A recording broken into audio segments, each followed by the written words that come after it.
Bismillah. Assalamualaikum warahmatullahi wabarakatuh.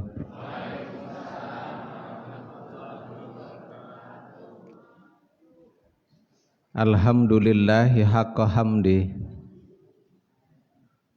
wa ashkuruhu haqqa syukrih. Asyhadu an la ilaha illallah wa asyhadu anna Muhammadar Rasulullah. Allahumma sholli wa sallim wa barik ala Muhammadin wa ala alihi wa sahbihi ajma'in, amma ba'du. Bapak Ibu jamaah pengajian Masjid Al-Hikmah rahimakumullah. Yang pertama dan yang paling utama tentu kita memanjatkan puji syukur kita kehadirat Allah Subhanahu wa Ta'ala. Betapa tidak sampai detik ini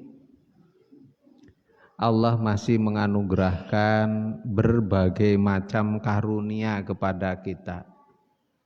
Karunia sempat, karunia sehat, karunia iman. Dengan sempat, sehat, iman itulah kita bisa hadir di masjid ini guna memperbaharui keberagamaan kita. Yang kedua, sholawat serta salam senantiasa kita haturkan untuk baginda kita Nabiullah Muhammad sallallahu alaihi wasallam, yang sunnah-sunnahnya tentu kita tegakkan, karena salah satu realisasi dari syahadah risalah kita adalah kita menindaklanjuti risalah syahadah risalah kita itu lewat melaksanakan sunnah-sunnah beliau. Sehingga dengan menegakkan sunnahnya, insya Allah kita akan mendapatkan syafaatnya kelak di hari akhir. Allahumma amin ya rabbal alamin. Bapak Ibu yang saya muliakan, tanpa terasa dua momentum ibadah di bulan Dzulhijjah sudah kita lalui. Satu ibadah urban, yang kedua ibadah haji. Walaupun jamaah haji dari Kabupaten Banyumas belum pada pulang. Prosesi hajinya sudah selesai. Saya kontak semalam masih di Mekah. Nah, belum beranjak ke Madinah. Nanti dari Mekah ke Madinah, dari Madinah nanti baru pulang ke tanah air, ke Patik Raja. Ke depan ada momentum bagi kita selaku umat Islam itu, momentum memasuki tahun baru Hijriyah. Sekarang tanggal berapa Bapak Ibu?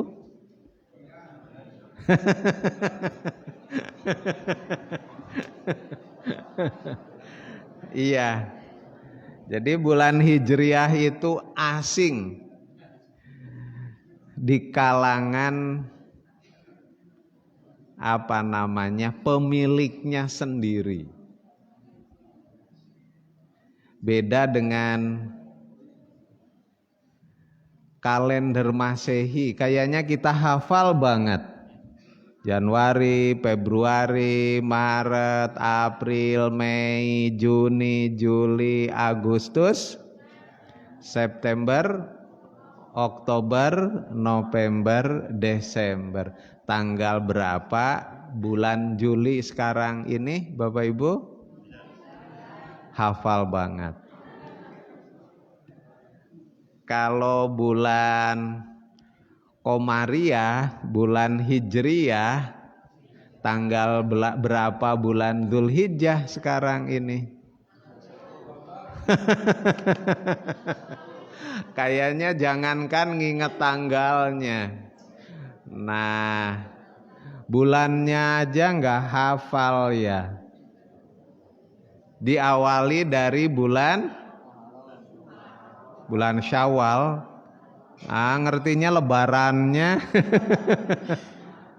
dari Muharram, Safar, Rabiul Awal, Rabiul Akhir, Jumadil Awal, Jumadil Akhir, Rajab, Sya'ban, Ramadan, Syawal, Dzulqa'dah, Dzulhijjah. Masya Allah, luar biasa ya jamaah Al-Hikmah ini.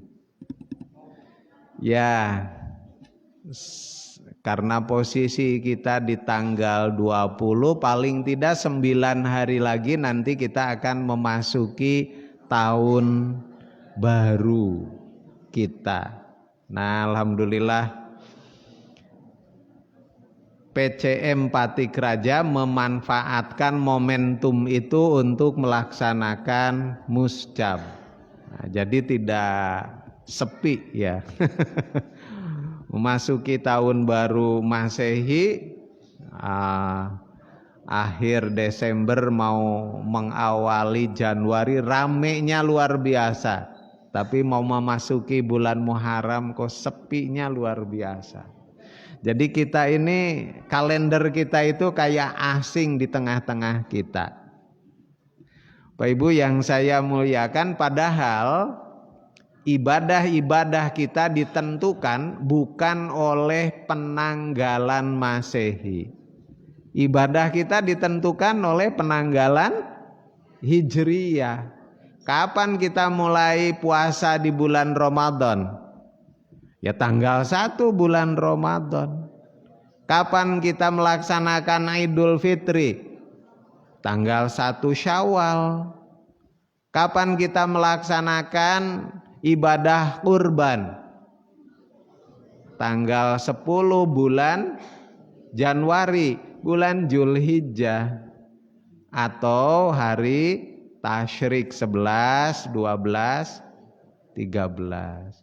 Jadi ibadah-ibadah itu berkaitan erat dengan penanggalan Hijriyah. Oleh karena itu mutlak bagi kita umat Islam untuk menguasai, memahami penanggalan milik kita. Bapak Ibu yang saya muliakan, dalam tarikh Islam, awal mula kita memiliki tahun kalau bulannya sudah ada. Nah, tetapi mulai tahun berapa penanggalan kita itu yang belum dimiliki. Sehingga dulu sebelum Khalifah Umar bin Khattab menggagas penanggalan milik umat Islam, ketika ditanyakan tahun berapa karena belum punya angka tahun, biasanya didasarkan kepada peristiwa-peristiwa penting. Kapan Rasulullah dilahirkan? Tahun gajah. Didasarkan kepada peristiwa penting, hadirnya pasukan gajah yang akan, ada dua versi, satu memindahkan Ka'bah, yang kedua menghancurkan Ka'bah, yang dipimpin oleh Raja Fir'aun, Raja Abraha. Masa Raja Fir'aun? Taunya Fir'aun aja. Nah, satu versi mengatakan mau memindahkan karena Abraha ini dari Yaman. Apa yang membuat mau dipindahkannya Ka'bah? Karena kecemburuan nasional. Dengan keberadaan Ka'bah, maka kemudian pada bulan-bulan tertentu, nah, orang berdatangan ke sekitar Ka'bah itu. Dilaksanakan sebuah festival ukaz, sauk ukaz, rame. Nah, sehingga kemudian ditinjau dari aspek ekonomi kan mendatangkan keuntungan. Yaman sepi, kayaknya kalau Ka'bah dipindahkan, keramaian akan berpindah ke Yaman. Satu versi itu. Versi yang kedua, bukan kecemburuan nasional, lebih parah dari itu, hasud. Ini gara-gara Ka'bah masyarakat Mekah jadi makmur. Hancurkan aja, kayaknya sepi kayak di Yaman. Maka kemudian dikirimkanlah pasukan gajah. Pasukan gajah itu pasukan elit. Tetapi nah, yang punya Ka'bah itu kan Allah. Rabb hadzal bait. Pemelihara Ka'bah itu Allah. Nah, maka kemudian Allah menjaga Ka'bah dari tujuan. Satu versi mau dipindahkan, satu versi mau menghancurkan. Yang dilakukan oleh Raja Abraha itu lewat keberadaan burung. Orang mengenalnya burung ababil. Dan itu diabadikan oleh Allah di dalam Al-Quranul Karim. Dalam surat Al-Fil, surat gajah. Alam taro kaifa fa'ala rabbuka bi ashabil fil. Apakah kamu tidak memperhatikan bagaimana Tuhanmu memperlakukan pasukan gajah? Dan seterusnya. Nah, karena dulu belum punya penanggalan, ketika kemudian kapan Rasulullah dilahirkan? Tahun gajah. Masa Umar bin Khattab radhiyallahu anhu berkuasa, sepeninggal Nabi tentu, sepeninggal Abu Bakar tentu, dia kemudian memiliki sebuah pandangan sudah saatnya umat Islam itu punya penanggalan. Nah, yang jadi masalah, mulai kapan kalau begitu? Maka kemudian ditetapkanlah startnya, titik mulanya dari peristiwa hijrah Rasulullah Shallallahu Alaihi Wasallam. Itulah sebabnya penanggalan kita disebut penanggalan hijriyah. Karena titik startnya, tahun pertamanya dimulai dari peristiwanya hijrah Rasulullah Shallallahu Alaihi Wasallam. Disebut juga penanggalan Komariah karena dasar perhitungannya menggunakan perhitungan perputaran bulan. Tuh. Pak Ibu yang saya muliakan, pertanyaan pentingnya, mengapa hijrah? Nah, inilah sebabnya setiap kali kita memasuki tahun baru Hijriyah, peristiwa hijrah itu dipelajari agar kemudian kita mendapatkan spirit dari peristiwa itu, nilai untuk kemudian kita gunakan guna menyikapi kehidupan kita di masa sekarang sebagai umat Islam. Pak Ibu yang saya muliakan, mengapa hijrah? Bukan yang lain titik mula penanggalan Islam itu. Hijrah itu memiliki kedudukan penting dalam sejarah perjuangan Nabi. Hijrah menjadi titik balik keberadaan Rasulullah Sallallahu Alaihi Wasallam bersama umatnya dari umat tertindas di Mekah menjadi umat yang bebas merdeka di Madinah. Hijrah memiliki makna penting sebagai sebuah transisi menuju ke arah kemajuan. Bapak Ibu yang saya muliakan, disinilah letak pentingnya hijrah. Lewat hijrah itu terjadi perubahan, terjadi kemajuan. Nah, ada yang mengatakan hikmah di balik musibah. Apa musibah yang dialami oleh Rasul? Kan Rasul diancam, diintimidasi, bahkan akhir-akhir di Mekah itu Rasulullah Shallallahu Alaihi Wasallam direncanakan untuk dibunuh. Wa makaru wa makarullah wallahu khairul makirin. Mereka punya rencana. Nah, rencana ini menjadi bahasa populer dalam bahasa politik kita, makar. Makar konotasinya menggulingkan penguasa yang sah. Padahal makar itu artinya rencana, ya.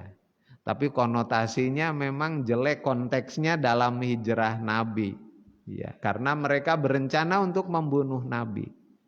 Allah pun punya rencana, dan sebaik-baik rencana adalah rencana Allah. Pak Ibu yang saya muliakan, Rasulullah Shallallahu Alaihi Wasallam ketika dia hijrah tidak hijrah begitu saja.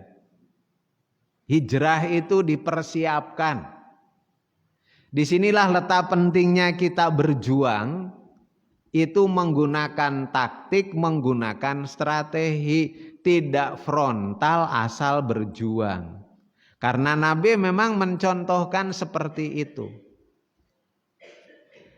Nah, di dalam Muqaddimah Anggaran Dasar Muhammadiyah ada 7 statement penting menurut saya yang itu isinya luar biasa, memandu warga persyarikatan dalam berjuang. Yang pertama, hidup harus bertauhid. Yang kedua, hidup harus bermasyarakat. Yang ketiga, Islam satu-satunya pandangan hidup. Yang keempat, karena Islam satu-satunya pandangan hidup yang mengatur kita di dalam bermasyarakat dan menjalin hubungan dengan Allah, maka kemudian berjuang menegakkan dan menjunjung tinggi Islam hukumnya wajib. 1, hidup harus bertauhid, menegakkan hablum minallah. 2, hidup harus bermasyarakat, menegakkan hablu minanas.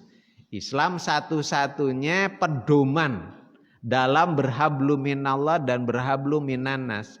Karena Islam satu-satunya pedoman, maka yang keempat, berjuang menegakkan menjunjung tinggi Islam hukumnya wajib. Nah, yang kelima, lainnya tentang strategi. Bagaimana cara berjuang? Cara berjuang itu dengan berittiba kepada Nabi. Yang keenam, cara berjuang dengan melalui organisasi. Jadi tidak berjuang secara sendiri-sendiri. Karena al-haq bilan nidom yaglibuhul batil bin nidom. Kebenaran yang tidak terorganisir akan dikalahkan oleh kebatilan yang terorganisir. Makanya ada surat As-Saff di dalam Al-Quran mengajarkan kita agar berjuang itu secara rafi, terorganisir. Nah, yang terakhir, tujuan perjuangan demi terwujudnya masyarakat utama adil makmur yang diridhoi oleh Allah. Saya ingin menggarisbawahi cara berjuang. 1, mengikuti berjuangnya Nabi. Kita lihat dalam kasus hijrah, Nabi berjuang itu Masya Allah luar biasa, dipersiapkan.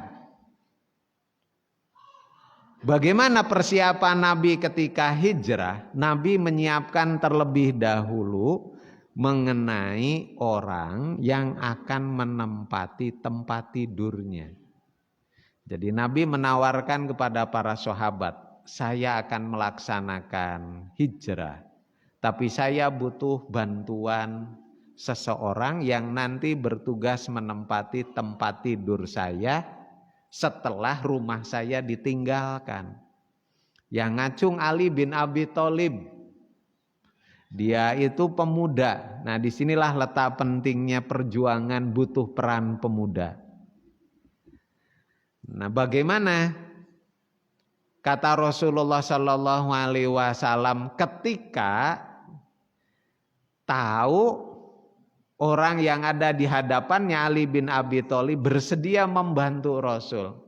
Kata Rasul, ini resikonya nyawa nih Li. Lah nggak ada nyawa, nggak ada harta. Li'ila'i kalimatillah. Bukankah panjenengan mengajarkan seperti itu? Nah, lantas kemudian bagaimana caranya? Kata Kanjeng Nabi, kamu datang ke rumah saya sebelum malam. Datanglah kemudian Ali. Betul Bapak Ibu.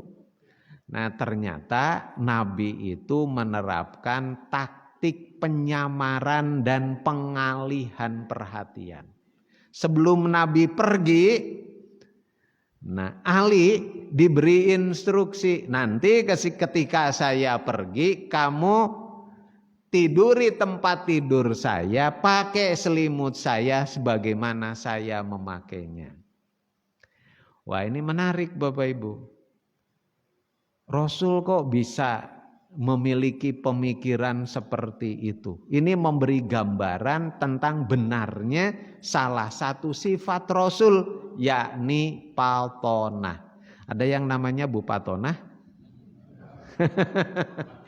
Fatimah ya. Paltonah itu cerdas. Kan sifat Nabi ada sidik, amanah, tabligh, paltonah. Mohon maaf, sifat Nabi paltonah itu jarang diungkap karena tertutupi dengan keyakinan bahwa Nabi itu seorang yang ummi. Ummi diartikan tidak bisa membaca, tidak bisa menulis. Bahkan ada yang lebih ekstrim lagi. Saya tidak tahu motifnya apa ya penggunaan istilah buta aksara, buta huruf. Kamu Islam? Iya Islam. Nabimu Muhammad? Oh iya dong. Mau-maunya punya nabi buta aksara.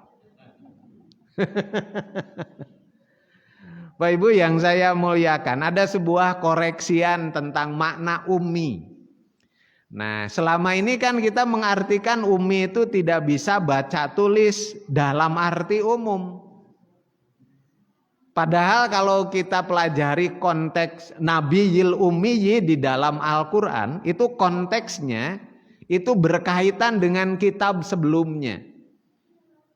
Oleh karena itu mufassirin mutaakhirin, para ahli tafsir yang kontemporer sekarang ini mengartikan Nabiyil Ummiyi, konteksnya Nabi itu seorang yang tidak bisa membaca menulis bukan dalam pengertian umum, tapi dalam konteks tidak bisa membaca menulis kitab-kitab sebelumnya. Konteksnya kan berkaitan dengan kalau Al-Quran itu bukan tiruan kitab sebelumnya. Tapi selama ini sering diartikan tidak bisa baca tulis secara umum. Karena ada kasus di mana Rasulullah Shallallahu Alaihi Wasallam ketika akan mengirim sebuah utusan, dia juga termasuk di dalamnya. Wah, ini jumlahnya relatif banyak. Sementara perbekalan terbatas, harus ada yang dikurangi. Para sahabat menawarkan diri, saya aja yang tidak usah berangkat ya Rasul. Rasul kemudian meminta mana daftarnya, diambil lalu dicoretlah beberapa nama. Itu memberi gambaran kalau dia sebenarnya bisa membaca. Nah, mohon maaf Bapak Ibu, istilah Nabiyil Ummiyi tidak bisa membaca menulis karena diartikan membaca menulis secara umum pintu gerbangnya ilmu Ilmu itu sumber kecerdasan, salah satu cara yang bisa mencerdaskan. Maka kemudian menutupi kecerdasan Rasul, kefatonahan Rasul. Padahal Rasul dipilih itu karena cerdas. Hijrah ini membuktikan betapa cerdasnya Rasul. Sebelum hijrah dia menerapkan taktik penyamaran dan pengalihan perhatian. Betapa tidak dia memerintahkan kepada Ali untuk tidur di tempat tidurnya, memakai selimutnya sebagaimana Nabi memakai selimut tersebut. Nah, ketika rumah Nabi sudah dikepung oleh mereka yang ditugaskan untuk membunuh Nabi, para eksekutor itu diambil dari suku-suku yang ada. Biiznillah, dengan izin Allah. Orang yang ditugaskan untuk membunuh, mengeksekusi pembunuhan Nabi itu kemudian dengan izin Allah tertidurkan. Ahmad Usairi itu dia menjelaskan apa yang membuat tertidur, ya karena Nabi dengan izin Allah kemudian menyebarkan pasir itu. Wa ja'alna mim baini aidihim sadda pagsainahum fahum la yubsirun. Nah, Allah yang seolah-olah kayak membentengi Nabi, ya, menutup pandangan mereka. Nah, tapi sebagian ahli sejarah yang lain mengatakan, ya mau tidak tertidurkan gimana, ya. Wong daerahnya daerah padang pasir, di malam hari kan angin berhembus sepoi-sepoi basah. Sehingga mereka kemudian lama-lama tertidurkan. Jangankan di daerah padang pasir, di dalam masjid yang kemudian AC-nya tidak begitu dingin aja mestinya sumuk kok jadi ngantuk kan? Nabi kemudian bisa keluar dengan izin Allah. Nah, lalu kemudian mereka setelah Nabi keluar terbangunkan. Jadi keberhasilan perjuangan Nabi bukan semata-mata karena pertolongan Allah, tetapi paduan pertolongan Allah dan kecerdasan Nabi dalam menerapkan taktik dan strategi perjuangan. Bapak Ibu yang saya muliakan, ketika Nabi berhasil keluar dari kepungan rumahnya dengan izin Allah, para eksekutor itu kemudian terbangunkan dan sadar tugas mereka bukan untuk tidur, tapi untuk ngaji, bukan untuk membunuh Nabi. Ngaji ya. Untuk membunuh Muhammad. Lalu mereka sadar, loh kok pada tertidur sih? Tugas kita kan membunuh Muhammad. Jangan-jangan selama kita tidur Muhammad pergi. Lalu mereka mengintip. Coba diintip, ada enggak di dalam? Ketika diintip, di ruang tengah enggak ada. Coba di kamar tidurnya, ketika lihat di kamar tidurnya ada yang sedang tidur, mereka kemudian meyakini tenang, Muhammad tidak melarikan diri. Itu Muhammad ada, eksekusi nanti kita tunggu pada saatnya. Semakin mereka menunda waktu eksekusi, semakin Nabi jauh dari jangkauan mereka. Dan yang menarik, hadirnya Ali bin Abi Thalib membuat perhatian mereka teralihkan dari yang mestinya memperhatikan Muhammad, tapi teralihkan kepada orang yang sedang tidur, yang itu diyakini Muhammad. Masya Allah, luar biasa cerdasnya Nabi. Coba kalau tidak ada Ali yang menempati tempat tidur Nabi, yang diyakini oleh mereka itu Muhammad, langsung mereka akan mengejar Rasulullah, dan bisa jadi jaraknya relatif masih dekat dengan rumahnya. Bapak Ibu yang saya muliakan, ini yang membuat saya sampai detik ini bangga dengan Rasulullah Shallallahu Alaihi Wasallam. Konon katanya dulu Imam Humaini ketika pulang dari pengasingannya di Faris, Imam Humaini itu petinggi Islam di Iran, tapi pahamnya kan Syiah ya. Dulu Iran itu dikuasai oleh Shah Reza Pahlavi, pemimpinnya diktator. Rakyat melakukan perlawanan, termasuk salah satu tokohnya adalah Imam Humaini. Sampai kemudian dia mengasingkan diri ke Paris di Prancis. Ketika tiba saatnya kekuasaan Shah Reza Pahlavi mulai goyah, Imam Humaini itu kembali dari Paris ke Teheran, ke Iran. Di bandara dia disambut oleh pengikutnya dalam jumlah yang sangat banyak. Kan tidak menutup kemungkinan di tengah-tengah pengikutnya ada infiltran, ada yang menyelusup. Maka kemudian Imam Humaini, konon katanya, saya membaca dalam biografi dia, ketika di Teheran di bandara itu dia tidak turun duluan. Yang disuruh turun duluan itu adalah orang yang dipoles persis seperti Imam Humaini. Nah, dikiranya itu Imam Humaini itulah taktik penyamaran. Lantas kemudian diikuti, kalau seandainya ada orang yang tidak senang, musuh politiknya mau menembak, nanti yang tertembak bukan Imam Humaini yang sebenarnya. Setelah bandara sepi baru Imam Humaini turun. Konon katanya itu pun pernah dilakukan dulu di zaman Orde Baru. Saya pernah membaca Suara Merdeka saat itu oleh Megawati. Ketika berkunjung ke Semarang, nah turun dari pesawat, yang turun duluan bukan Ibu Megawati, tapi Ibu Megawangi. Dan itu tidak dilakukan oleh siapa? Benigno Aquino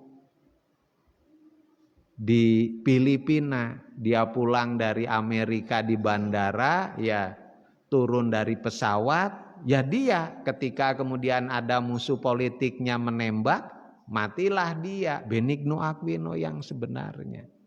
Nah kalau mohon maaf orang-orang Syiah bangga dengan Imam Humaini, saya lebih bangga kepada Rasulullah Sallallahu Alaihi Wasallam.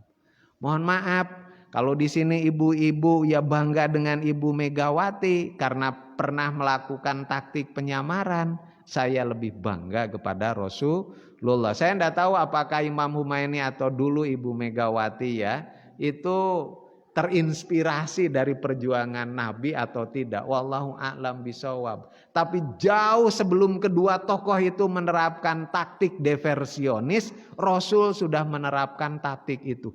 Itu kan betapa luar biasanya cerdasnya Nabi dalam berjuang.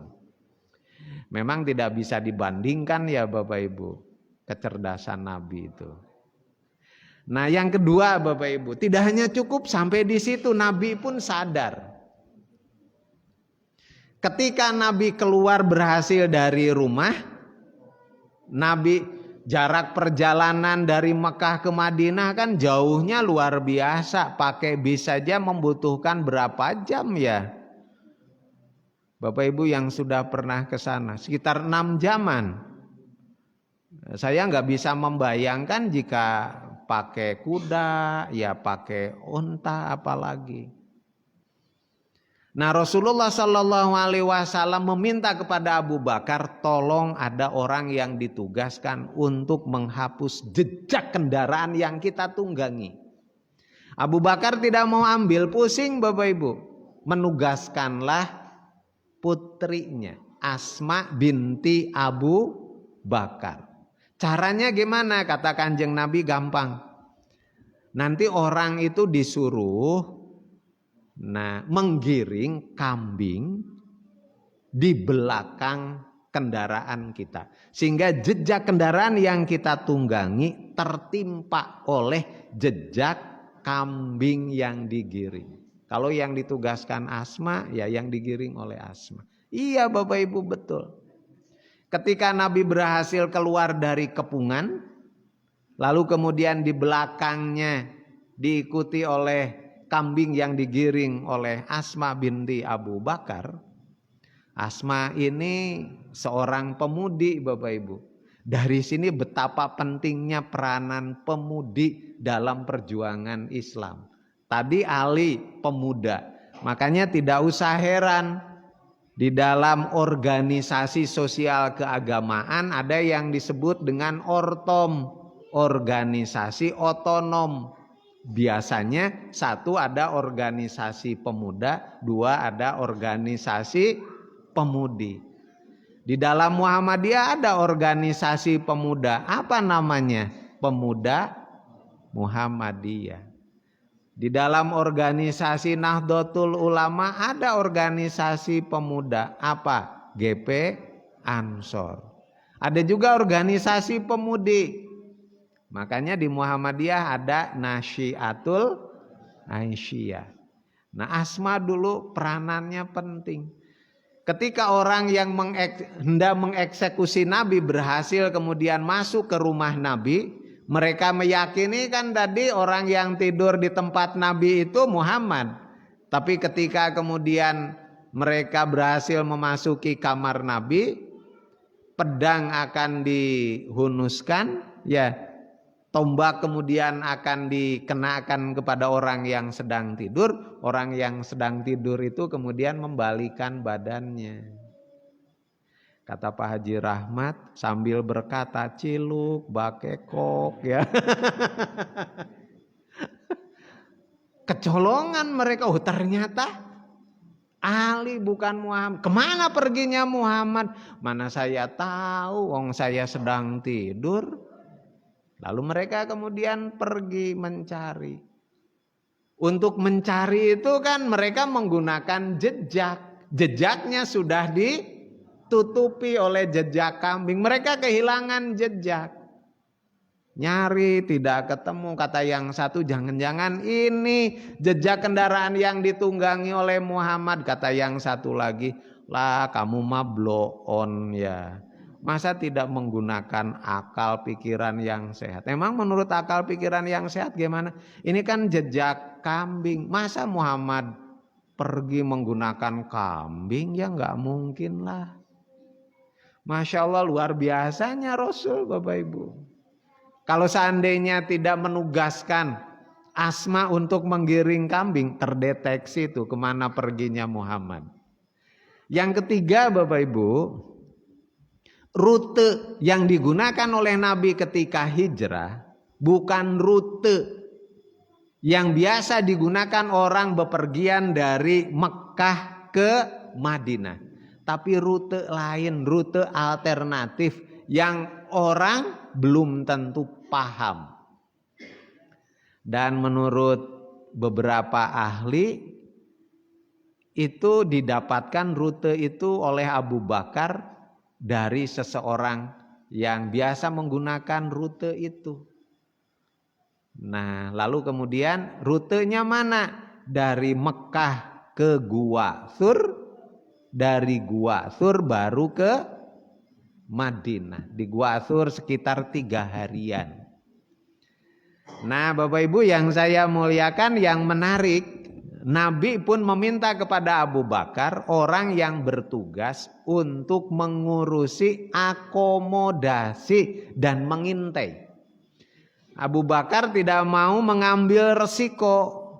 Lantas kemudian ditugaskanlah putranya. Tadi putrinya Asma binti Abu Bakar. Yang kedua ditugaskanlah putranya Abdullah bin Abu Bakar. Caranya gimana? Gantian, Bapak Ibu.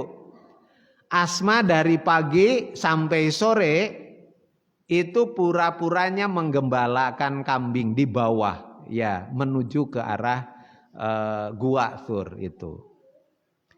Nah, sementara kemudian nanti malam hari gantian, yang berpura-pura menggembalakan itu adalah Abdullah. Padahal tugas mereka itu adalah mengintai. Barangkali ada musuh yang mendekat. Yang kedua, tugas mereka bukan hanya mengintai, tapi memainkan peran seksi akomodasi. Ketika Asma binti Abu Bakar pagi datang, dia membawa makanan itu untuk Rasul dan untuk ayahnya. Tapi ketika sore hari Abdullah bin Abu Bakar datang, dia membawa makanan untuk Rasul dan untuk ayahnya. Sehingga Rasulullah tidak kelaparan. Sebagaimana kelaparannya jamaah haji kemarin ya di Muzdalifah dan di Mina. Pak Ibu yang saya muliakan, luar biasa, betul. Dengan cara seperti itu Nabi tidak tangal-tongol sendiri kepalanya keluar mulut gua. Ada musuh enggak ya? Ada musuh enggak ya? Nabi tenang aja di dalam. Ketika musuh mendekat, lah nanti yang memberitahu itu orang yang bertugas di situ. Wahai bapakku, ada musuh yang datang. Dan tinggi Gua Sur itu. Ketika ada orang yang mendekat dari ketinggian itu kan kelihatan. Masya Allah, luar biasa Bapak Ibu.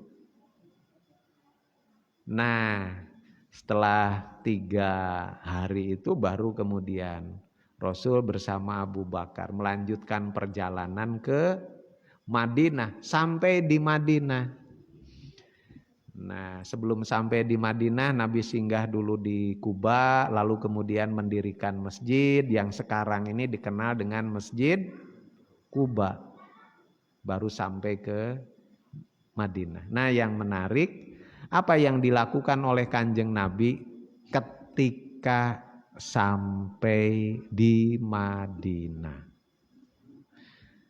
Ini Bapak Ibu, menurut saya penting sekali. Ketika Nabi hadir memang disambut dengan pernyataan tola'al badru alaina min saniyatil wada. Nah, telah hadir ke hadapan kita Rasulullah yang diibaratkan dengan bulan purnama. Sehingga itu yang kemudian diingat-ingat dan kemudian itu yang disenandungkan ketika memperingati tanggal 1 Muharram, tanda tahun baru. Karena dulu ketika hijrah Nabi begitu, tola'al badru alaina, genjreng kan gitu. Itu betul. Nah, tetapi kata Ahmad Al-Usairi, ada satu tekad yang digalang oleh Muhajirin dan Ansor di hadapan Kanjeng Nabi. Ini menurut saya spiritnya luar biasa. Nilai ini untuk kita terapkan di masa sekarang. Spirit persatuan, spirit kebersamaan di kalangan kaum muslimin kalau ingin mendapatkan kemajuan. Memasuki awal tahun baru, kalau umat Islam ingin maju, ya harus bersatu, harus bersama. Spirit itu tidak muncul karena itu tidak digali ketika Nabi awal sampai di Madinah. Nah, padahal ketika Nabi sampai di Madinah, itu muncul tekad bersama di kalangan Muhajirin dan Ansor di hadapan Nabi. Halumma ya Rasulullah ilal quwwah wal mana'ah ma'atsarwah. Mari kita galang ya Rasul kebersamaan, persatuan, yang dengan kebersamaan dan persatuan itu insya Allah kita akan mendapat kemenangan. Kemarin kita terusir dari Mekah. Di sini insya Allah kita akan mendapatkan kemenangan lewat kebersamaan dan persatuan di antara Muhajirin dan Ansor. Nah, tekad ini yang kurang tergali manakala memperingati tahun baru Hijriyah. Yang diingat baru sebatas tola'al badru alaina. Pak Ibu yang saya muliakan, memang kan lewat tekad itu muncul kebersamaan di kalangan kaum Muhajirin dan Ansor. Tidak ada hubungan darah di antara mereka, berbeda asal daerah, tetapi Nabi membentuk sebuah ikatan persaudaraan baru, ikatan berdasarkan akidah Islamiyah. Masya Allah, luar biasa Bapak Ibu persatuan di kalangan mereka.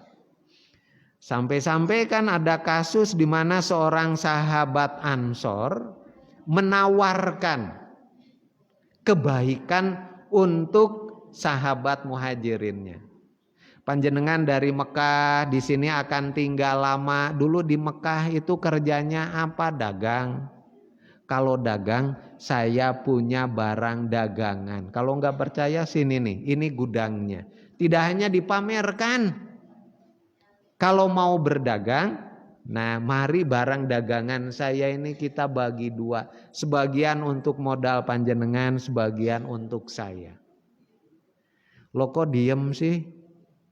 Pingin segera selesai ya, kata sahabat Ansor itu. Selesai apanya? Selesai ngajinya. Atau dulu ketika di Mekah, panjenengan itu sebagai petani. Kalau sebagai petani, nih, dia kemudian ngajak sahabatnya keluar, ini lahan pertanian saya. Kalau panjenengan sebagai petani, mari kita bagi dua lahan pertanian saya. Separuh untuk saya, separuh silahkan dikelola untuk panjenengan. Ngomong-ngomong sudah punya istri belum? Kalau belum punya istri, saya punya istri dua. Yang muda untuk saya, yang tua untuk panjenengan. Masya Allah, luar biasa kan Bapak Ibu? Itu betul-betul kejadian. Sampai Allah memberi penghargaan wa yu'thiruna ala anfusihim walau kana bihim khasasah. Mereka Bapak Ibu mengorbankan sebagian apa yang dimiliki untuk saudaranya. Padahal sebenarnya mereka pun butuh. Wah, ini imbas dari halumma ya Rasulullah ilal quwwah wal mana'ah ma'a sarwa. Masya Allah, luar biasa Bapak Ibu. Yang kedua, Nabi kemudian mendirikan masjid. Omong kosong Bapak Ibu, kalau kita ingin membangun peradaban Islam, umat Islamnya jauh dari masjid. Peradaban Islam itu bermula dari masjid. Maka yang pertama kali didirikan oleh Nabi adalah masjid. Di masjid itulah Nabi bukan hanya memandu peribadatan umatnya, tapi juga dari masjid itulah Nabi membangun umatnya. Yang ketiga, Nabi mendirikan pasar. Ini menarik Bapak Ibu. Bukankah pasar ada? Pasar telah ada. Pertimbangan Nabi kenapa mendirikan pasar baru, bukan memanfaatkan pasar yang ada. Pasar yang ada itu dikuasai oleh orang Yahudi, cara dagangnya ala Yahudi. Nabi butuh pasar itu, satu karena kaum Muhajirin yang datang dari Mekah kebanyakan profesinya dagang, maka butuh tempat penyaluran. Yang kedua, Nabi sadar Islam pun punya aturan dagang sendiri, sehingga Nabi membutuhkan pasar percontohan penerapan Islam dalam berdagang. Maka kemudian Nabi lebih memilih mendirikan pasar baru. Dan betul, lewat keberadaan pasar yang didirikan oleh Nabi, maka kemudian muncullah agnia, orang-orang yang berhasil, sukses. Pasarnya lebih maju dari pasar sebelumnya. Karena di sana diterapkan prinsip dagang keterbukaan, saling ridho meridhoi. Kalau ada barang yang cacat tidak diumpetkan tapi diberi tahu dan seterusnya. Lalu yang berikutnya, Nabi meletakkan fondasi kehidupan bernegara bermasyarakat. berbangsa lewat disusunnya Piagam Madinah. Inilah konstitusi tertulis pertama di dunia. Konstitusi Madinah, Piagam Madinah. Karena Nabi sadar penduduk Madinah bukan hanya umat Islam, ada juga umat yang lain. Lalu kemudian yang berikutnya, Nabi melaksanakan fungsi diplomasi. Karena dengan adanya konstitusi, maka dengan sendirinya esensi sebuah pemerintahan itu berdiri tegak. Ada wilayah, ada rakyat, ada konstitusi. Lantas Nabi kemudian melaksanakan fungsi diplomasi, mengirim utusan ke penguasa terdekat. Yang kedua, Nabi mengirim surat. Surat yang dikirim oleh Nabi ke para penguasa sekitar di satu sisi punya fungsi dakwah, tapi dari segi politik punya fungsi diplomasi. Memberi informasi kalau di Madinah telah terbentuk sebuah pemerintahan yang sah di bawah kepemimpinan Nabi sendiri.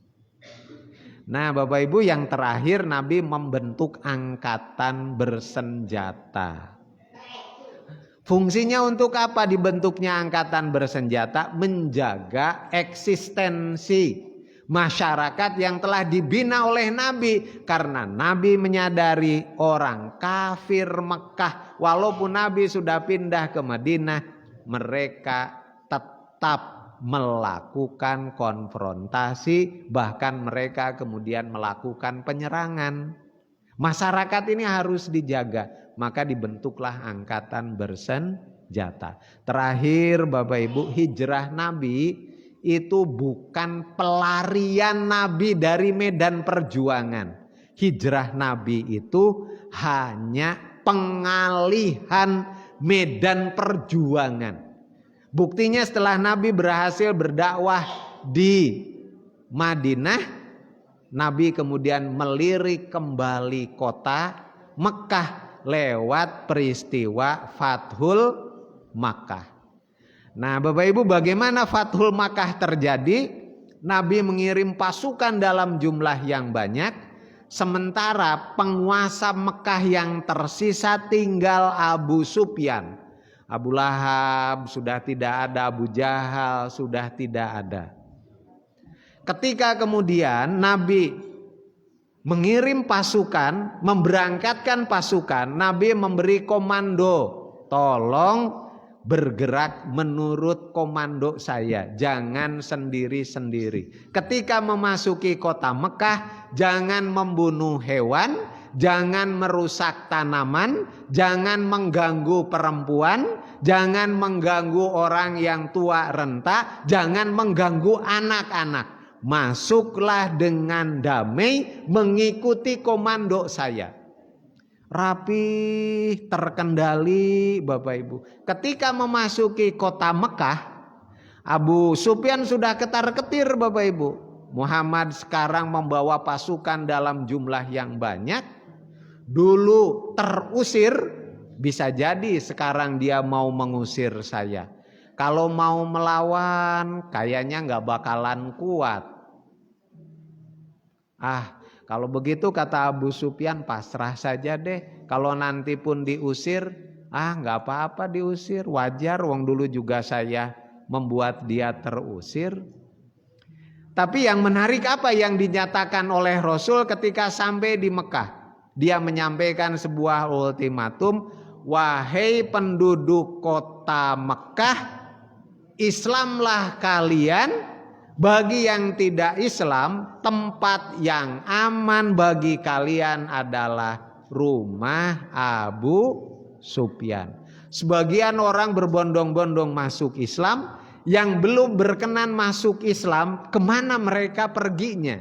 Perginya ke rumah Abu Sufyan. Luluhlah hati Abu Sufyan. Ini betapa mulia pribadi Muhammad. Dulu dia hinakan bersama tokoh-tokoh yang lain sehingga terusir dari Mekah. Ketika dia punya kekuasaan, dia tidak membalas, mengusir saya, tetapi menempatkan saya tetap dalam kedudukan terhormat di hadapan pengikut saya. Buktinya, bagi yang tidak ingin masuk Islam, rumah yang aman adalah rumah saya, kata Abu Sufyan. Ini betapa mulia akhlaknya. Wong saya belum masuk Islam saja sudah dimuliakan. Apalagi kalau masuk, alah tanggung amat saja tidak tanggung. Akhirnya dia masuk Islam, luluh hatinya Bapak Ibu. Datang kepada Rasul, berikrar, pulang ke rumah. Lalu menghadapi orang-orang yang di rumahnya itu sedang duduk itu. Pada ngapain duduk-duduk di rumah saya? Kaget mereka karena ada yang tidur ya. Ada yang sedang cerita dengan temannya. Lalu mereka kemudian menjawab, wahai Abu Sufyan, bukankah Muhammad menyatakan kalau tidak ingin masuk Islam, rumah yang aman adalah rumahmu. Loh, belum pada masuk Islam, belum, kebangetan. Wong yang punya rumah saja sudah masuk Islam kok. Napa nggih? Betul. Kalau begitu saya ikut. Siapa yang mengislamkan orang-orang yang belum Islam pada waktu Fathul Mekah? Abu Sufyan. Maka kemudian berbondong-bondonglah masyarakat Mekah masuk Islam. Itu bukti Bapak Ibu, kalau Rasulullah Sallallahu Alaihi Wasallam berjuang itu tidak frontal, tapi pakai taktik. Diluluhkan hati Abu Sufyan. Kalau seandainya Abu Sufyan itu diusir, ya, wah akan lain ceritanya menurut saya. Masya Allah, luar biasa Bapak Ibu. Nah, setelah berhasil menguasai kota Mekah, Nabi kemudian kembali ke Madinah. Siapa yang kemudian diangkat menjadi gubernur di Mekah? Abu Sufyan. Masya Allah, luar biasa. Hijrah itu bukan pelarian perjuangan Nabi, tapi pengalihan medan perjuangan. Oleh karena itu Nabi tidak pengecut. Nabi itu berani, tapi tidak nekat dalam berjuang. Bapak Ibu, tipis sekali antara nekat dan syaja'ah, berani. Sama-sama berani. Kalau berani, syaja'ah, pakai perhitungan ketika berjuang. Tapi kalau nekat, berani tanpa pakai perhitungan. Nabi tidak nekat, tapi Nabi syaja'ah. Maka ada istilah an-nekad min alamatil konyoli. Orang yang berjuang karena nekat, ujungnya biasanya konyol. Iya. Nabi tidak begitu. Masya Allah. Itulah Bapak Ibu yang menyebabkan, karena setelah itu Nabi kan bisa membangun peradaban di Madinah. Yang tadinya Madinah disebut Yasrib menjadi Madinah, Madinatul, bahkan ada tambahan Al-Munawwaroh. Munawwaroh itu ibarat mercusuar, memancarkan cahaya. Masya Allah, wajar kalau kemudian Umar bin Khattab menjadikan peristiwa hijrah itu sebagai titik awal kalender yang dibuat. Mulai kapan? Sejak hijrah Rasulullah Sallallahu Alaihi Wasallam, karena betapa urgens penting kedudukan hijrah dalam sejarah perjuangan Kanjeng Nabi. Biasanya sampai jam 9:30 napa nggih Bapak Ibu? Bapak Ibu yang saya muliakan, mari nanti memasuki bulan Muharram. Nah, nilai-nilai perjuangan Nabi yang dilakukan oleh Nabi khususnya ketika hijrah itu kita terapkan ketika kita berjuang di masa sekarang. Menggalang persatuan, kebersamaan, memfungsikan masjid Bapak Ibu. Lalu kemudian membangun aspek ekonomi umat. Lalu yang tidak kalah pentingnya, berjuang dengan menerapkan taktik dan strategi. Direncanakan, buat perencanaan. Bukan hanya dilaksanakan, di akhir nanti dievaluasi untuk kemudian nanti diperbaiki pada perjuangan berikutnya. Pak Ibu yang saya muliakan, mudah-mudahan apa yang kita kaji pada pagi hari ini ada guna dan manfaatnya. Kurang dan lebihnya saya mohon maaf. Nasru minallah wa fathun qarib wa basyiril mu'minin. Mari Bapak Ibu kita akhiri dengan melafalkan hamdalah dan doa kifaratil majlis. Alhamdulillahirabbil alamin. Subhanakallahumma wa bihamdika asyhadu an la ilaha illa anta astaghfiruka wa atubu ilaik. Assalamualaikum warahmatullahi wabarakatuh.